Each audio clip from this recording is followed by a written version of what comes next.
புத்தாண்டு நல்வாழ்த்துக்கள். அதாவது நம்ம தமிழர்கள் தமிழ் புத்தாண்டை தான் நம்ம வந்து விசேஷமாக கொண்டாடணும் அப்படின்ற ஒரு அமைப்பில் வந்துட்டு இந்த தமிழ் புத்தாண்டு அப்படிங்கிறது வரக்கூடிய ஏப்ரல் 14 தொடங்க இருக்குது. நம்மளுடைய தமிழர்களுடைய ஒரு பண்பாட்டில், நம்மளுடைய கணித முறைகளில், நம்மளுடைய சாஸ்திர முறைகளில் முன்னோர்கள் வகுத்து கொடுத்தது எது அப்படின்னு கேட்டிங்கன்னா சித்திரை 1 தான் நமக்கு தமிழ் புத்தாண்டு. பிறக்க போகிற தமிழ் புத்தாண்டு இந்த சித்திரை 1 அப்படிங்கிறது விஸ்வாசு வருடம். அதாவது 60 வருடங்கள் தமிழருக்கு பிரபவ விவ சுக்ல பிரமோத்துத பிரமோத்பத்தி ஆங்கிரச ஸ்ரீமுக பவ யுவ தாது ஈஸ்வர வெகுதானியா அப்படின்ட்டு 60 வருடங்கள் தமிழ் வருடங்கள் கொடுக்கப்பட்டிருக்கு. அதில் 39வது வருடமானது விஸ்வாசு வருடம். இந்த வருடத்தை நோக்கி தான் நம்ம அடியெடுத்து வைக்கிறோம். நம்ம தமிழர்களுடைய கலாச்சாரப்படி பல்வேறு மதங்களும் பல்வேறு இனங்களும் பல்வேறு கலாச்சாரங்களும் இருந்தாலும் இந்த உலகத்தினுடைய ஆதி கர்த்தா, ஜோதிட சாஸ்திரத்தினுடைய ஆதி கர்த்தா அப்படிங்கிறவங்க தமிழர்கள் தான். அப்படிங்கிறதுல எல்லளவு கூட மாற்றம் இல்லை அப்படிங்கிறத நீங்கள் நல்லா புரிஞ்சுக்கணும். இந்த உலகத்துக்கு சாஸ்திரத்தையும் நாள்காட்டியும் வான சாஸ்திரத்தையும் தொகுத்து கொடுத்தவங்க யாருன்னு கேட்டால் நம்ம தமிழர்கள். நம்ம தமிழ் புத்தாண்டை நம்ம மற்றவங்களுக்கு கொடுத்துட்டு மற்றவங்களுடைய கேலண்டர் எடுத்து நம்ம பயன்படுத்திக்கிட்டு இருக்கோம். இது மிகப்பெரிய ஒரு தவறு. இந்த இடத்துல நம்மளுடைய தமிழ் புத்தாண்டை நம்ம பின்பற்றணும்னு சொல்லி ஒரு வேண்டுகோளை நம்ம வச்சுட்டு இந்த தமிழ் புத்தாண்டு எப்படி இருக்குது அப்படிங்கிற அமைப்பையும், தமிழ் புத்தாண்டு என்ன, தமிழ் புத்தாண்டுடைய சிறப்புகளையும் நம்ம வந்து பேசுவோம். நாள் என் செய்யும் வினைதான் என் செய்யும் என்னை நாடி வந்த கோள் என் செய்யும் கொடுங்கூற்று என் செய்யும் கூரேசர் இருந்தாலும் சிலம்பும் சதங்கையும் தண்டையும் சண்முன் தோளும் கடம்பும் என் கண்முன் வந்து தோன்றினேன். அதாவது நம்மளுடைய தமிழ் கடவுள் அப்படிங்கிறவர் முருகன் தாங்க. அகத்தியருக்கு தமிழை கற்றுக் கொடுத்தவர் யாருன்னு கேட்டிங்கன்னா முருகன் தாங்க. முருகன் தான் தமிழ் கடவுள். அதாவது அவருடைய பிறப்பு வேணால் நம்ம வந்து சிவன் பார்வதி அப்படி இப்படின்னு நம்ம சொல்லலாம். ஆனால் தமிழுக்கென்ற ஒரு கடவுள், தமிழினுடைய ஆதி கர்த்தா அப்படிங்கிறவங்க யாருன்னு கேட்டிங்கன்னா முருகன் தான். ஸோ அதனால் நம்ம முருகனை வணங்கி நம்ம இந்த பதிவை தொடர்வோம். சித்திரை 1 அப்படிங்கிறது ஏப்ரல் 14 ஆங்கில கணக்குப்படி. ஆங்கில கணக்கை தயவு செஞ்சு யாரும் எடுத்துக்க வேணாம். ஆங்கில நாள்காட்டி தவறானது தான். இது வந்து நம்ம சவால்கிட்டே சொல்லலாம். ஒரு 15 நாட்கள் ஆங்கில நாட்காட்டியில் காணாமல் போய் அதை தேடி கண்டுபிடிச்சி அதுக்காக நாட்களை திருத்தின ஒரு வரலாறு நம்ம வரலாறு இருக்குது. நல்லா தெரிஞ்சுக்கோங்க. இன்னையிலேருந்து இன்னும் நூற்றுக்கணக்கான வருடங்களுக்கு கிரகணத்தை ஆதி காலத்திலே குறித்து வச்சுருக்காங்க நம்ம முன்னோர்கள். ஸோ அப்படிப்பட்ட நம்மளுடைய தமிழ் வருடப்பிறப்பான விஸ்வாச வருடப்பிறப்பு எப்படி நடக்குது அப்படின்னு பார்த்தீங்கன்னா, திங்கட்கிழமை அன்னைக்கு பிரதமை திதியில் சுவாதி நட்சத்திரத்தில் வஜ்ரம் நாமயோகத்தில் கௌளவ கரணத்தில் பிறக்க இருக்குது. இந்த சித்திரை 1 தாங்க கேரளாவில் ஐயப்பனுக்கு நடை திறப்பு முதல்ல நடக்கக்கூடிய நாள் அப்படின்னா சித்திரை விசு அப்படின்னு சொல்லுவாங்க. விசு அப்படின்னா சமப்படுத்துதல் அப்படின்னு பேர். சித்திரை விசு அப்படிங்கிறத கேரளாவில் விசேஷமாக கொண்டாடுறாங்க. ஏன்னா நம்மகிட்டேருந்து பிழிஞ்சு போன ஒரு மொழி வந்து மலையாளம் அப்படிங்கிறது. சரி, விஸ்வாசு வருடத்துக்கு நம்ம முன்னோர்கள் என்ன விளக்கம் கொடுத்துருக்காங்க அப்படின்னா, விஸ்வாசு அப்படின்ற சொல் வந்துட்டு நேர்மை, நீதி, செல்வம் அப்படின்னு உயர்ந்த ஒரு அர்த்தத்தை வச்சுருக்காங்க. நம்மளுடைய தமிழ் மொழிக்கு நம்ம தமிழ்லேயே அர்த்தங்கள் தேட வேண்டிய ஒரு காலகட்டம் வந்தாச்சு. சரி, இந்த விஸ்வாசு வருடம் அப்படிங்கிறது நேர்மை, நீதி, செல்வம் அப்படிங்கிற ஒரு அர்த்தத்தில் வருது இந்த சொல் அப்படிங்கிறது. இந்த விஸ்வாசு வருடத்துக்கு உண்டான பலன்களாக நம்ம முன்னோர்கள் என்ன சொல்லியிருக்காங்க அப்படின்னு பார்த்தீங்கன்னா, விஸ்வாசு வருடம் தன்னில் வேளாண்மை ஏறும், பசுமாடும் மாடும் பழிக்கும், சிசு நாசம், மறையோர்கள் வாழ்வார்கள், மாதவங்கள் மீறுமே, மற்றுலகில் உண்டு மலை அப்படின்னு சொல்லியிருக்காங்க. மற்றுலகில் உண்டு மலை அப்படின்னு முடிக்கிறாங்க. இதனுடைய அர்த்தம் என்னன்னு கேட்டிங்கன்னா, இந்த வருடம் விஸ்வாசு வருடம் அப்படிங்கிறது ஒவ்வொரு 60 வருடங்களுக்கு ஒரு முறை 39 ஆண்டாக பிறக்கக்கூடிய இந்த விஸ்வாசு வருடமானது வருகின்ற காலகட்டத்தில் எல்லாம் வேளாண்மை உயரும் அப்படின்னு சொல்லியிருக்காங்க. பசு மாடும் பழிக்கும் அப்படின்னா நம்மளுடைய பசுமாடுகள் அப்படிங்கிறது நல்ல ஒரு முன்னேற்றத்தை அடையும். மாடு ஆடுகளுக்கு ஒரு நல்ல தீவனங்கள் கிடைத்து அதுவும் நல்ல செழித்து வரும். ஆதி காலத்தில் வந்து மாடை தான் செல்வமாக குறிப்பிட்டிருக்காங்க. இன்றைக்கி வந்து பணம் அப்படின்ற ரூபாய் தாள்களை நம்ம வந்து பணமாக குறிப்பிட்றோம். ஒரு முன்னோர்கள்லாம் வந்து மாடு எவ்வளோ இருக்குது, மாட்டினுடைய அந்த குப்பை வந்து வேஸ்ட்டெல்லாம் எங்கே ஒரு மனிதன் வந்து எங்கே சேகரிக்கிறானோ அதை போய் முதல்ல பார்ப்பாங்கங்க. அதை வச்சு தான் அவனுடைய செல்வம் என்னன்றதை குறிப்பிட்டு பொண்ணு கொடுக்குறதா இருக்கட்டும், பொண்ணு எடுக்கிறதா இருக்கட்டும், இதெல்லாம் நம்முடைய மரபில் இருந்து வந்த ஒரு விஷயம். ஸோ அப்போ இத்தனை மாடுகள் இருந்தால் தான் அவன் செல்வந்தன் அப்படின்ற ஒரு கான்செப்ட் வந்து முன்னோர்கள் நமக்கு காமிச்சிருக்காங்க. அப்படிப்பட்ட பசுமாடுகள் மாடும் பழிக்கும் அப்படின்ற ஒரு வார்த்தையை வந்து அங்கே குறிப்பிட்டிருக்காங்க. சிசு நாசம் அப்படின்ற வார்த்தையை சொல்கிறாங்க. மறையோர்கள் வாழ்வார்கள். மறையோர்கள்னு யாருன்னு கேட்டிங்கன்னா சமுதாயத்தில் முக்கியமாக இருக்கக்கூடிய பெரியவங்க, மற்றவங்களுக்கு வழிகாட்டக்கூடியவங்க வாழ்வாங்க அப்படின்ற சொல்லியிருக்காங்க. மாதவங்கள் மீறுமே அப்படின்ற ஒரு வார்த்தையும் வருது. மாதவங்கள் மீறும் அப்படின்னா ஒழுக்கக்கேடான செயல்பாடுகளில் மனிதர்கள் நடக்க வேண்டிய காலகட்டங்கள் வரும். ஒழுக்கக்கேடுனா என்னங்க? இந்த விரல் தான் ஒழுக்கக்கேடு, இந்த ஒற்றை விரல் தான். இந்த விரலை வச்சு தான் நம்ம பட்டன் அமுக்கிறோம், காசு வாங்கிட்டு அமுக்கிறோம். இதுதான் மாதவங்கள் மீறுமே அப்படின்றது. ஸோ அந்த மாதிரிலாம் இல்லாமல் மனசாட்சிக்கு துரோகம் செய்யாமல் யார் நீதி பரிபாலனம் செய்வாங்க அப்படின்றத தெரிஞ்சு சரியான வாக்களித்து நல்ல தலைவனை தேர்ந்தெடுக்க வேண்டிய காலகட்டங்கள் அப்படிங்கிறத இங்கே மறைமுகமாக இந்த விசுவாச வருடத்தினுடைய வெண்பா பாடல் அப்படிங்கிறது நமக்கு சுட்டி காட்டுது. இந்த சித்திரை வருட பிறப்பானது மகர லக்னம்னு சொல்லக்கூடிய சர லக்னங்களில் விழுகுது. எப்படின்னு கேட்பீங்க. தமிழனுடைய கணக்குப்படி சூரியன் எப்போது கிழக்கு வானில் உதிக்கிறதோ அதுதான் லக்னம். ஸோ சித்திரை மாதம் 1ஆம் தேதியானது உதிக்கக்கூடிய நேரம் அப்படிங்கிறது கிழக்கு வானத்தில் சூரியன் உதிக்கக்கூடிய அந்த டைம் அப்படிங்கிறது 2:22 அதிகாலை மணி 2:22க்கே சூரியன் கிழக்கு வானத்தில் உதிச்சிடறாரு. அப்போ அது லக்னமாக போட்டுக்கணும், இந்த வருடத்தினுடைய பிறப்பு லக்னமாக போட்டுக்கணும். ஸோ அப்படி நம்ம போடும்போது மகர லக்னம் சர லக்னத்தில் விழுகுது. முன்னோர்கள் சித்திரை 1ஆம் தேதி அப்படிங்கிறத கண்டறிஞ்சு அந்த 1ஆம் தேதி தொடங்கக்கூடிய லக்னத்தை கண்டறிஞ்சு அதுக்கான பலன்களை பஞ்சாங்கங்களில் எழுத ஆரம்பிச்சிருக்காங்க. ஸோ அதன் அடிப்படையில் சர லக்னமான மகர லக்னத்தில் இந்த புத்தாண்டு அப்படிங்கிறது பிறகுது. இது ஒரு விசேஷமான ஒரு விஷயந்தான். ஏன் அப்படின்னு கேட்டிங்கன்னா, அந்த மகர லக்னத்துக்கு அதிபதியான சனி பகவான் ஒரு பலமான ஒரு நிலையில் வருடப்பிறப்பின் போது இருப்பாங்க அப்படிங்கிற ஒரு விசேஷமான ஒரு அமைப்பில் இந்த வருடப்பிறப்பு அப்படிங்கிறது விஸ்வாச வருடம் பிறக்கின்றது. ஸோ இந்த விஸ்வாச வருடம் பிறக்கும் போதே நமக்கு ஒரு நல்ல செய்தி கிடைச்சாச்சு, இந்த வருடம் நன்றாக இருக்க போகுது அப்படிங்கிற ஒரு விஷயம். சரி, இதை சித்திரை மாதம் தான் நீங்கள் தமிழருடைய கலாச்சாரம் அப்படின்னு சொல்கிறீங்களே, இதுக்கு ஏதாவது ஆதாரம் இருக்கா அப்படின்னு கேட்டிங்கன்னா கண்டிப்பாக இருக்கிறது. புறநானூறு அப்படின்ற ஒரு தமிழ் இலக்கியம் இருக்குது. அதில் போய் தேடி பார்த்தீங்க அப்படின்னா தலைநாள் பூத்த பொன் இணர் வேங்கை அப்படின்ற சொல்லும், கனிவேங்கை நன்னாளே நாடி மலர்தலால் அப்படின்ற வார்த்தை வரும். அதாவது சித்திரை மாதத்தில் பூக்கள் அதிகமாக பூத்து குலுங்கும். அதனால தலைநாள் அப்படின்ற சொல்ல யூஸ் பண்ணுறாங்க. தலைநாள்னா முதல் மாதம் அப்படின்னு தலை மாதம் கடை மாதம் அப்படின்னு பிரிக்கிறாங்க.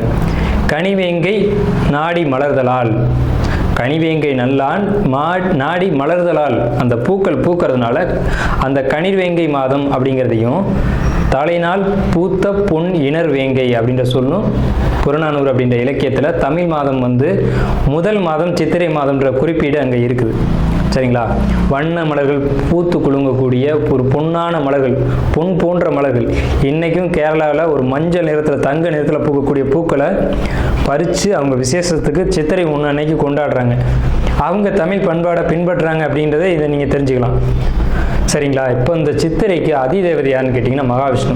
மகாவிஷ்ணு தான் காக்கக்கூடிய கடவுள் அப்படின்னு சொல்கிறாங்க. மகாவிஷ்ணு எங்கும் நிறைந்தவர் அப்படின்னு சொல்கிறாங்க. சரிங்க சார், சித்திரை மாதம் விசேஷங்களை கொண்டாடலாமா அப்படின்ற ஒரு கேள்வி வரும். 100% கொண்டாடலாம். ஏன்னு கேளுங்க. இதுக்கு உதாரணம் ராமர் தான். ராமர் பட்டாபிஷேகம் ஏற்ற மாதம் எதுன்னு கேட்டிங்கன்னா சித்திரை மாதங்க. அப்போது விலக்கப்பட்ட மாதங்கள் அல்ல, இது விசேஷத்துக்கு ஏற்றுக்கொள்ளப்பட்ட மாதம் எதுன்னு கேட்டிங்கன்னா சித்திரை மாதம்தான். பகவத்கீதையிலே ஒரு வார்த்தை வருது, ருதுக்களில் நான் வசந்த ருதுவாக இருக்கிறேன் அப்படின்னு கிருஷ்ணன் சொல்கிறார். நம்மளுடைய வாக்கியம்ல, இது பகவானுடைய சொல். அப்போ வசந்த ருது அப்படின்றது எதுன்னு கேட்டிங்கன்னா சித்திரை 1 தான் வசந்த ருதுனுடைய தொடக்கம். வசந்த காலம் அப்படிங்கிறது வெயில் காலம் அப்படின்னு தான் பேர், கோடை காலம் அப்படின்னு பேர். வசந்த காலமானது சித்திரை வைகாசி, இந்த 2 மாதத்தையும் வசந்த காலம் அப்படின்னு குறிப்பிடுறாங்க சமஸ்கிருதத்தில். அப்போ இந்த வசந்த காலம் எனக்கு பிடித்த ருது அப்படின்னு சொல்கிறாரு கிருஷ்ணர். ஸோ ராமர் பட்டாபிஷேகம் ஏற்றுக்கிட்ட ருது எது அப்படின்னு கேட்டிங்கன்னா சித்திரை மாதம். அப்போ சித்திரை மாதம் புது வீடு வாங்கலாம், புது வீடுக்கு கிரகப்பிரவேசம் பண்ணலாம், புது மனை எழுப்பலாம், மனை சம்பந்தப்பட்ட விஷயங்கள், மங்கள காரியங்கள் இது எல்லாம் செய்வதற்கு உகந்த மாதம் சித்திரை மாதம். சரி, அப்போ அந்த சித்திரை மாதம் பார்த்திங்கன்னா சித்ரா பௌர்ணமி அப்படின்னு ஒன்று வரும். சித்திரை பௌர்ணமி அப்படின்ற ஒரு விசேஷம் வரும். சூரியன் மேசத்திலும் சந்திரன் துலாத்திலும் இருந்து சித்திரை நட்சத்திரம் வருகின்ற நாளில் பௌர்ணமி திதியானது உதிக்கும். ஒவ்வொரு தமிழ் மாதத்துக்கும் குறிப்பிட்ட நட்சத்திரத்தில் தான் பௌர்ணமி திதி வரும். அந்த திதி எந்த காலகட்டத்திலையும் மாறாது. அதனால தமிழர்கள் ரொம்ப நுட்பமானவர்கள் நம்ம சொல்கிறோம். வைகாசி மாதம் அப்படின்னு எடுத்துக்கிட்டோம்னா அந்த மாதத்துக்கு பேர் வைகாசின்னு ஏன் வந்தது அப்படிங்கிறது தெரியணும். விசாக நட்சத்திரத்தில் பௌர்ணமி உதிக்கும். மேச ராசியானது மே மாதம் நம்ம மேச ராசின்னு சொல்கிறோம், மேடத்தை மே அப்படின்னு சொல்கிறோம். நம்மக்கிட்டேருந்து எடுத்துக்கொண்ட ஒரு வார்த்தை ஆங்கிலத்தில். மேடம்ன்ற சொல்ல மேஷம், மேடம்ன்ற சொல்ல மே அப்படின்னு திரிச்சிருக்காங்க. இவ்வளோதான் விஷயம், சரிங்களா? மேடம் நம்ம குறிப்பிட்றோம் ராசியில், அதை மே மாதம் அவங்க குறிப்பிட்றாங்க. அப்போ இந்த பருவ காலத்தில் மே மாதம் வரக்கூடிய இந்த சித்திரை நட்சத்திரத்தில் தான் சித்திரை மாதம் பௌர்ணமி உதிக்கும். முழு நிலா, பெரிய நிலா உதிக்கும். சந்திரன் வந்து ரொம்ப பிரகாசமாக இருக்கக்கூடிய பௌர்ணமி திதியானது முதல்ல உதிக்கிற மாதம் சித்திரை மாதத்தில் தான் அவ்வளோ முழு நிலாவாக ஒலிக்கும். இந்த சித்ரா பௌர்ணமி அப்படிங்கிறது சித்திரகுப்தனுக்கான விசேஷ நாள். சித்திரகுப்தன் யாருங்க?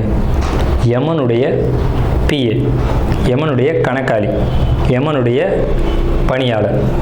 இவரை வந்து இந்த மாதத்தில் விசேஷமாக கொண்டாடுறாங்க. நம்மளுடைய முன்னோர்கள் இறந்தவங்க இருக்காங்க அப்படின்னா அவங்க நல்ல ஆத்மாவா கெட்ட ஆத்மாவான்னு கணக்கு எழுதக்கூடியவர் சித்திரகுப்தன் தான். அந்த கணக்கு அவர் எழுதுறதுனால தான் சித்ரா பௌர்ணமி அன்னைக்கு நம்ம முன்னோர்களை கொண்டாடி விசேஷமாக வழிபாடு செய்கிறோம். தை 1 தமிழ் புத்தாண்டுன்னு கொண்டு வந்தாங்க. அதை முழுமையாக ஒரு வருடம் கூட அவங்களால கடைபிடிக்க முடியல. இன்னொரு வரைக்கும் அதுக்கான சரியான கணக்கீடுகளை அவங்களால கொடுக்க முடியலை.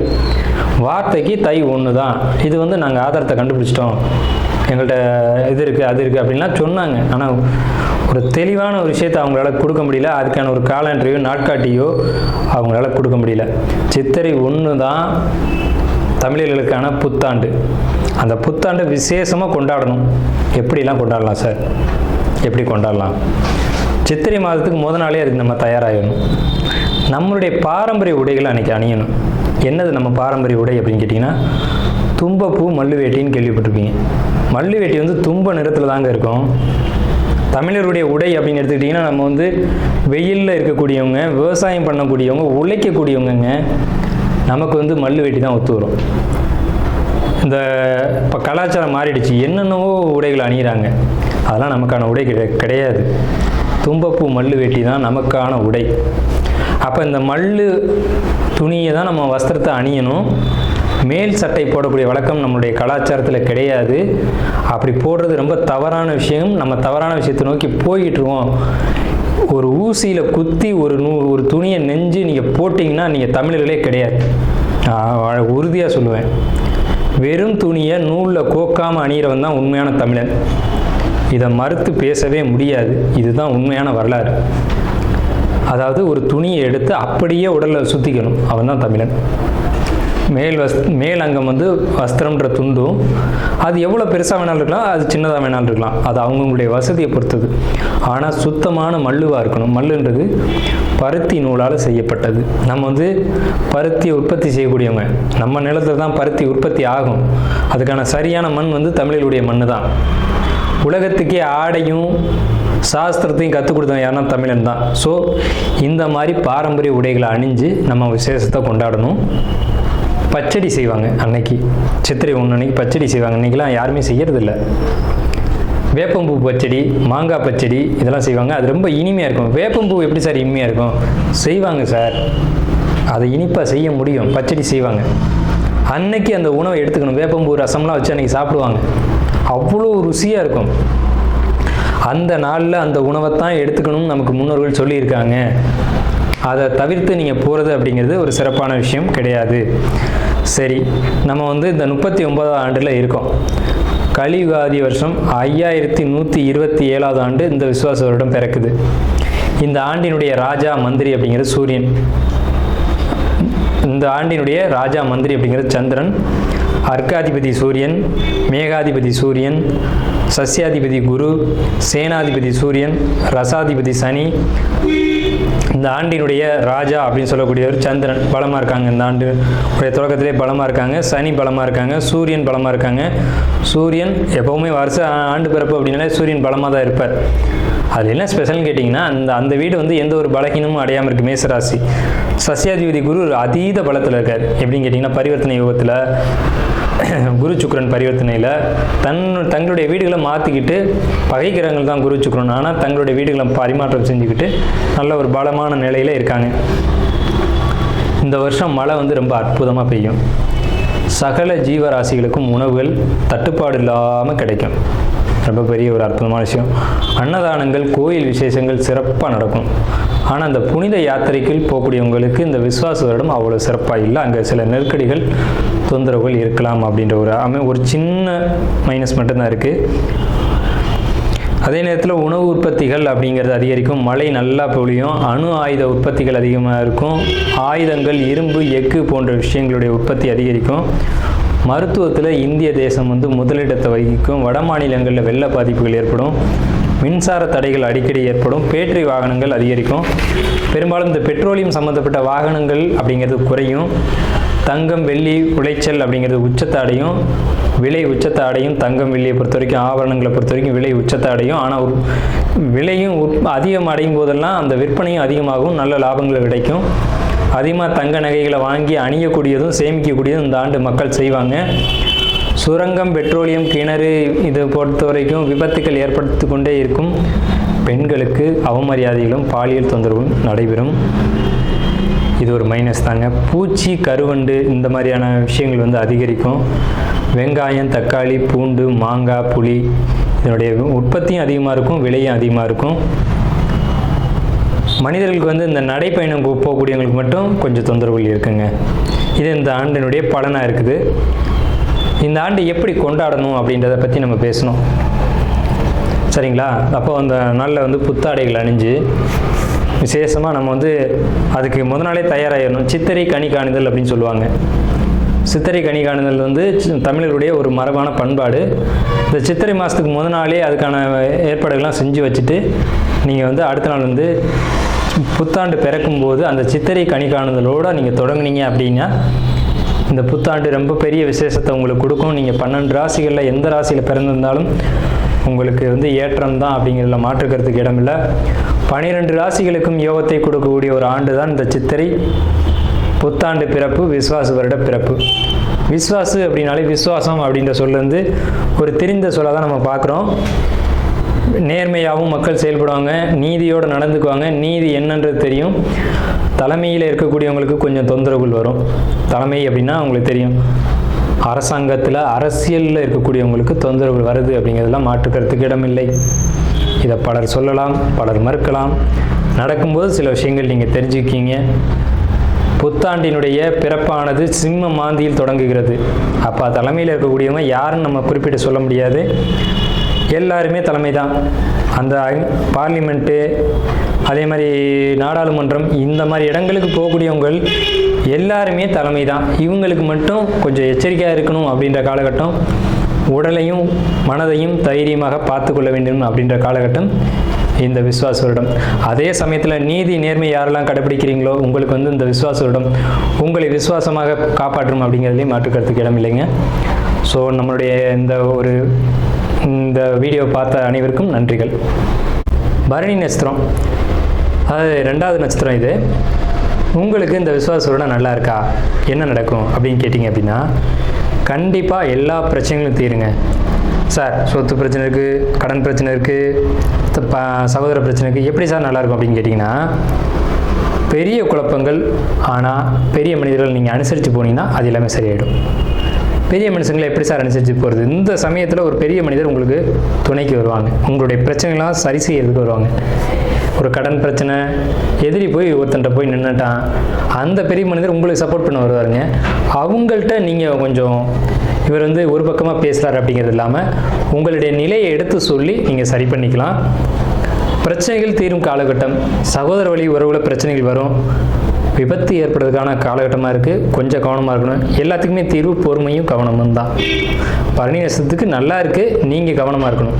தமிழ் புத்தாண்டு விஸ்வாச வருடம் நடக்கக்கூடிய இந்த புத்தாண்டு எப்படி இருக்கும் மேசராசிக்கு அப்படின்னு ஒரு கேள்வி எல்லா மேசராசிக்காரங்களுக்கும் இருக்க தான் செய்யும். இது இயல்பான ஒரு விஷயந்தான். விஸ்வாச வருடம் அப்படின்னா என்ன? விஸ்வாசம் அப்படின்னா ஒரு நேர்மை, ஒரு ஒழுக்கம், ஒரு நீதி, ஒரு செல்வம், இப்படின்ற பொருளை முன்னோர்கள் வகுத்து கொடுத்துருக்காங்க. இப்படிப்பட்ட இந்த விஸ்வாச வருடத்தில் மேசராசிக்கு என்ன பலன்கள் நடக்கும் அப்படிங்கிறத நம்ம பார்க்குறோம். விஸ்வாச வருடம் தன்னில் வேளாண்மை ஏறும், பசுமாடு மாடும் பலிக்கும், சிசு நாசம், மறையோர்கள் வாழ்வார்கள், மாதவங்கள் மீறுமே, மாற்றுலகில் உண்டு மழை அப்படின்ற பாடல் படி மேச ராசிக்கு என்ன பலன்கள் நடக்கும் அப்படின்றத நம்ம பார்க்குறோம். விஸ்வாச வருடம் வந்து தமிழ் வருடங்களில் 60 வருடங்களில் பிரபவ விபவ சுக்ல பிரமோத்துத பிரமோத்பத்தி ஆகிய ஸ்ரீமுக பவ யுவ தாது ஈஸ்வர வெகுதானியா அப்படின்ற வரிசையில் 39வது எண்ணிக்கையில் இந்த விஸ்வாச ஆண்டானது பிறக்குது. இந்த விஸ்வாச வருடம் அப்படிங்கிறது ஒரு சுபமான நல்ல ஆண்டு அப்படின்னு தான் அர்த்தம். இந்த வருடம் வந்து எல்லா வகையிலையுமே எல்லாருக்குமே நல்ல ஒரு பலன்களை தான் கொடுக்குது. ஸோ மேசராசிக்காரங்களான உங்களுக்கு நல்ல பலன்களை கொடுக்குதா அப்படிங்கிறது கேள்வி. வெற்றியா தோல்வியா, ஜெயிச்சிடுவோமா ஜெயிக்க மாட்டோமா அப்படிங்கிற ஒரு கேள்வியோடு நீங்கள் இருக்கீங்க. முதல்ல நம்மளுடைய சேனலை ஸ்கிப் பண்ணாமல் முழுமையாக பாருங்கள். அப்போ தான் உங்களுக்கு நம்ம என்ன சொல்ல வரோம் அப்படிங்கிறது தெரியும். உங்களுடைய பொன்னான நேரத்தை ஒதுக்கி இந்த முழு வீடியோவும் பாருங்கள். அப்போ தான் முழுமையான ஒரு தகவல் உங்களுக்கு கிடைக்கும். நம்ம என்ன சொல்ல வரோம் அப்படின்றது புரியும். ஸ்கிப் பண்ணிவிட்டு போயிடாதீங்க. தயவு செஞ்சு நம்ம சேனலை சப்ஸ்கிரைப் பண்ணுங்கள். நம்ம சேனலில் தொடர்ந்து வாஸ்து, ஜோதிடம், பரிகாரம், ராசி பலன் இப்படின்ற வீடியோக்கள் வந்து தொடர்ந்து பயனுள்ள வீடியோக்கள் நம்ம கொடுத்துக்கிட்டே வர்றோம். ஸோ நம்ம சேனலுக்கு ஆதரவு தரும்படி பணிவோடு கேட்டுக்கிட்டு மேசராசிக்கு உண்டான புத்தாண்டு விஸ்வாச வருட புத்தாண்டு பலன்கள் அப்படிங்கிறத நம்ம பார்ப்போம். மேசம் அப்படிங்கிறது என்ன அப்படின்னு கேட்டிங்கன்னா, மேஷம்ன்றது மலை உச்சி அப்படின்னு அர்த்தங்க. நீங்கள் எங்கே இருந்தாலும் உங்களை பற்றின தகவல் எல்லாருக்கும் தெரிஞ்சுக்கிட்டே இருக்கும். எப்படி சார் தெரியுது? ஏன்னா நீங்கள் முதல் ராசி மலை உச்சியில் இருக்கீங்க. அதனால் உங்களை பற்றின விஷயங்கள் நீங்கள் நல்லது செய்கிறீங்க கெட்டது செய்கிறீங்க அப்படின்றது இந்த சமுதாயத்தில் கண்ணாடி மாதிரி பிரதிபலித்து போயிட்டே இருக்கும். உங்களுக்கு என்னெல்லாம் நடக்குது, நீங்கள் யாரெல்லாம் சந்திச்சிங்க, நீங்கள் என்னெல்லாம் பேசுனீங்க அப்படிங்கிறது மற்றவர்களுக்கு தெரிஞ்சுக்கிட்டே இருக்கும். இதனால் நான் கேட்குற ஒரு சின்ன வேண்டுகோள் என்ன அப்படின்னா, நம்ம சமுதாயத்துக்கு ஒரு வந்து ஒரு முக்கியமான இடத்துல இருக்கும், வழிகாட்டியாக இருக்கும் அல்லது முக்கியமான ஒரு நபராக இருக்கும் அப்படின்ற பட்சத்தில் சுய ஒழுக்கங்களை தயவு செஞ்சு மேசராசிக்காரங்க கடைபிடிங்க. நம்ம தானே செய்கிறோம், வெளியில் எப்படி தெரியும்னு நினைக்காதீங்க. எல்லாருக்கும் எல்லா விஷயங்களும் அப்டேட் ஆயிரும் உங்களை பற்றி. ஏன்னா உங்கள் ராசி எப்படி எப்போவுமே தலையில் ஏதாவது ஒரு விஷயம் வந்து நீங்கள் அணிஞ்சிக்கிட்டே இருக்கணும்னு ஆசைப்படுங்க. உண்மையா இல்லையா? மேஷம் எல்லாருக்குமே இருக்கும். தலையில் வந்து ஒரு துண்டு கட்டிக்கிறதா இருக்கட்டும், தலைக்கு மேலே ஒரு டர்பன் அணிஞ்சிக்கிறதா இருக்கட்டும், இந்த மாதிரியான ஆசைகள் யாருக்கு இருக்குன்னா இந்த மேசராசிக்காரங்களுக்கு தான் இருக்கும். தலைப்பகுதி தலைமை பதவியில் நீங்கள் இருப்பீங்க, தலைமைக்கான ஒரு நபர் நீங்கள். அப்போ அந்தளவுக்கு சுய ஒழுக்கத்தை கண்டிப்பாக கடைபிடிச்சே ஆகணும். உங்களுக்கு கோபம் அதிகமாக வரும், கோபத்தை கட்டுப்படுத்தணும். ஏன்னா மற்றவங்களுக்கு நல்லது செய்யணும், வழிகாட்டியாக இருக்கணும் அப்படின்ற எண்ணங்கள் உங்களுக்கு அடிக்கடி தோன்றிக்கிட்டே இருக்கும். அந்த மாதிரி தான் நடந்துக்குவீங்க. அதனால தான் அந்த மாதிரி விஷயங்கள்லாம் நடக்குது. ஸோ நீங்கள் பிறருக்கு உதவக்கூடிய நபர்கள் மேஷம் அப்படிங்கிறதுல மாற்றுக்கருத்து இடம் இல்லை. சரிங்க சார், இப்போது எங்களை பற்றி சொல்லிட்டீங்க, எங்களுக்கு என்ன நடக்கும் அப்படிங்கிறத சொல்லுங்கள் அப்படின்னு கேட்டிங்க அப்படின்னா, மேச ராசிக்கு இந்த ஆண்டு எப்படி இருக்கும்? நல்லா இருக்கும் சார். 7 சனி வருதுன்னு சொல்கிறாங்க, விரையச்சனின்னு சொல்கிறாங்க. நீங்கள் நல்லா இருக்குன்னு ஒரு வார்த்தையில் சொல்கிறீங்களே சார் அப்படின்னா, கண்டிப்பாக நல்லாயிருக்கும் சார், கண்டிப்பாக நல்லாயிருக்கும். எப்படி அப்படின்றது தான் இப்போ நம்ம பேச போகிறோம். மேசராசிக்கு விரையச்சனிங்கிறத நான் மறுக்கலை, நான் ஏற்றுக்கிறேன். 7 சனிங்கிறதையும் நான் மறுக்கலை, ஏற்றுக்கிறேன். எந்த வகையில் விரையும், எந்த வகையில் ஏற்றம் அப்படிங்கிறத நம்ம பேசுவோமா? விவாதத்துக்குள்ளே போவோம். 12ஆம் வீட்டுக்கு வந்திருக்க சனிக்கு பேர் விரையச்சனி தான், 7 சனி தான். சந்திரனுக்கு 12 வந்திருக்கு. பாரப்பா 12 ஜென்மம் 2 பாங்கான முடவன் சஞ்சார நாளில் சீரப்பா சிறநோயும் அம்மை பெய்து சிவசிவா ஜலபயமும் பொருளும் சேதம். கூரப்பா குடியோடி போகச் செய்வான், குற்றவனை குடும்பத்தில் களவு போகும், வீரப்பா வெகுவேற்கு கொடியோனாகி விளங்குவான் புவிதனிலே விளம்பக்கேலே அப்படின்னு எங்களுடைய குருநாதர் புலிப்பாணி ஐயா சொல்லியிருக்காரு. அவரை மீறி நம்ம ஒன்றும் சொல்லிட முடியாது. அவர் ஒன்றும் தெரியாத ஆள் கிடையாது. சரி, எப்படி சார் பாசிட்டிவ்னு சொல்கிறீங்க அப்படின்னா, உங்களுடைய ராசிக்கு 7, 9, 11 இந்த இடங்கள் சுபமான இடங்கள். எல்லா ராசிக்கும் எல்லாருக்குமே அது சுபமான இடங்கள். அந்த இடத்த குரு பார்வை செய்கிறார். அப்போ அது பாசிட்டிவ் தானே? ஏன் அதை பேச மாட்டீங்க? அப்போ இதை பேசுனீங்க அப்படின்னா அதையும் பேசி தானே ஆகணும். குருவுக்கு ஒரு படம் இருக்கும் இல்லையா? சனி நின்ற இடம் வளர்ச்சி, பார்த்த இடம் பால். குரு நின்ற இடம் பால், பார்த்த இடம் வளர்ச்சி. இதையும் பேசணும்ல. உங்கள் ராசிக்கு 7 சனி வந்தாச்சு. பொறுமை தேவை, நான் மறுக்கலை. பொறுமையை நீங்கள் தவறுவீங்க. பொறுமை தவறும்படியான சம்பவங்கள் உங்களுக்கு நடக்கும். ஆனால் பொறுமை தவறிடாதீங்க. ஏன்னா டக்குன்னு ஷார்ட் டெம்பர் சார், நான் கோவமாக பேசிடுவேன் சார் அப்படின்னு அதை ஒரு கௌரவமாக பேசிக்கிறவங்க யாருன்னா மேசராசிக்காரங்களான்னு நீங்கள் தான். ஷார்ட் டெம்பர்னு அதுக்கு பேர். ஷார்ட் டெம்பருங்கிறதே நீங்கள் ஒரு கௌரவமாக பேசிக்கிங்க. வேணாம் சார், இந்த காலகட்டத்தில் பொறுமையை கடைப்பிடிங்க சார். அதை சொல்லிக் கொடுக்க தான் சார் சனி வர்றாரு. சனி 3ஆம் பார்வை உங்கள் ராசிக்கு 2ஆம் இடத்தை பார்க்குறாரு சார். வாக்குஸ்தானத்தில் பார்வை செய்கிறார். அப்போ என்ன செய்வார்? கோபத்தில் வார்த்தைகளை சிதற வச்சிருவார். நீங்கள் பேசுகிற விஷயங்கள் எல்லாமே தவறாயிடும். அப்படின்னா பேச்சை கட்டுப்படுத்தணும் அப்படின்ற அர்த்தம். பேச்சின் மூலமாகத்தான் உங்களுக்கு வில்லங்கங்கள் பிரச்சனைகள் வர காத்துக்கிட்டு இருக்கு. பேச்சை குறைத்து கொண்டு மூச்சை கவனிங்க. மூச்சு கவனிச்சிங்கன்னா பேச்சு குறைஞ்சிரும். இதுதான் உண்மை. சுவாசம் ரொம்ப அடிப்படை ஒரு மனிதனுக்கு. பேச்சும் மூச்சும் நேர் எதிரெதிராக இருக்கும். மூச்சு குறையும் போது பேச்சு அதிகமாகும், பேச்சுக்கு அதிகமாகும் போது மூச்சு குறையும். நல்லா கவனிச்சு பாருங்கள். பேசுகிறத குறைங்க சார். பேசுறதை குறைச்சிங்கனாவே உள்ளுக்குள்ளே யார் என்ன ஏது எப்படி அப்படிங்கிற விஷயங்கள் புலப்பட ஆரம்பிச்சிடும். ஸோ மூச்சு பயிற்சி தேவைன்னு சொல்கிறேன் சார். மேசராசிக்கு கண்டிப்பாக மூச்சு பயிற்சி செய்யுங்க. காலையில் விடிய காலையில் ஒரு 4 மணி 4:30 மணிக்கு எழுந்து பிராணாயாமம் பண்ணுங்க. கண்டிப்பாக உங்களுக்கு இந்த 7.5 சனி பாதிக்காது.